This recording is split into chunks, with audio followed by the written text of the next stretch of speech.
Halo sahabat Ara, kenalin nama aku Zalfa. Gimana nih kabar sahabat Ara semua? Pasti baik kan? Nah, kali ini kita balik lagi di review Sabuku GPN Malang. Sebelum lanjut ke videonya, jangan lupa untuk like, komen, share, dan subscribe channel ini. Aktifkan juga lonceng notifikasinya. Oke. Buku ini merupakan buku pertama dari novel trilogi Inspirasi Dahlan Iskan yang ditulis oleh Krisnata Bicara dan diterbitkan untuk pertama kali pada tahun 2012 oleh penerbit Nauras Book. Nah, novel ini bercerita tentang kehidupan masa kecil dari Bapak Dahlan Iskan, mantan Menteri BUMN kita yang serba kekurangan dan penuh perjuangan.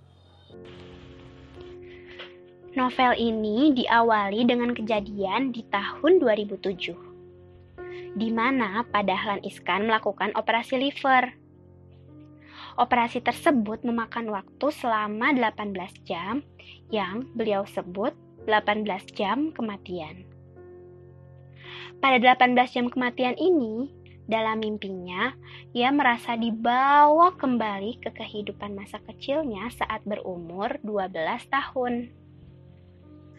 Dahlan menghabiskan masa kecilnya di sebuah perkampungan kecil di Magetan, Jawa Timur yang bernama Kebon Dalem. Hidupnya sangat serba kekurangan. Ibunya seorang pelukis kain yang sepi pesanan. Bapaknya cuma ngangon domba.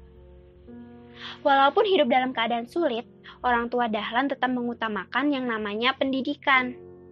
Oleh karenanya, Dahlan tetap bersekolah dalam keadaan sesulit apapun. Jarak dari rumah ke sekolah itu sekitar 6 km.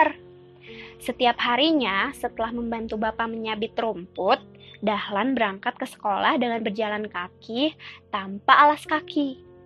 Itulah yang membuat Dahlan sangat ingin mempunyai sepatu.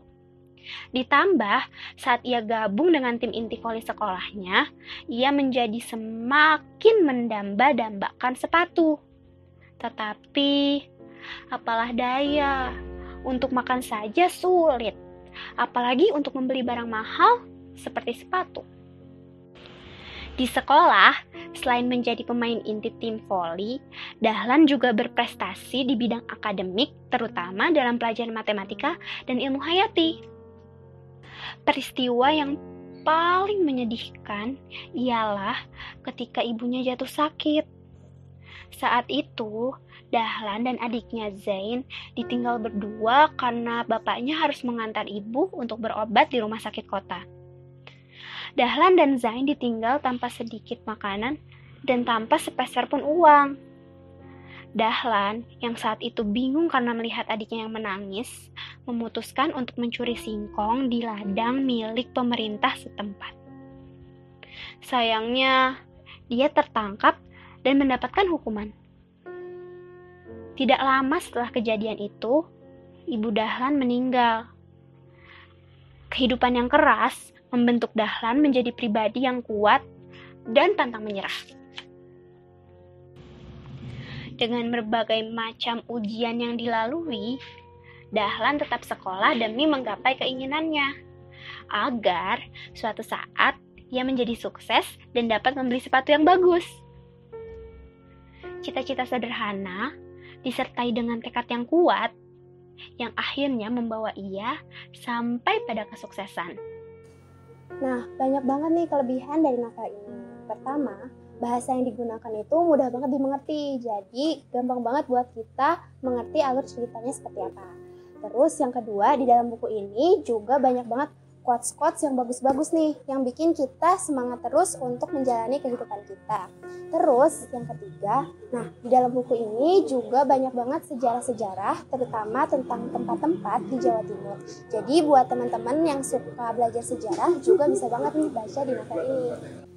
Tapi tetap aja ada satu kelemahan dari novel ini, yaitu buat teman-teman yang bukan orang Jawa dan tidak mengerti bahasa Jawa sama sekali, akan sedikit kesulitan dalam mengerti beberapa kata dalam novel ini. Karena di dalam novel ini ada beberapa kata yang benar-benar dalam bahasa Jawa dan gak ada artinya sama sekali.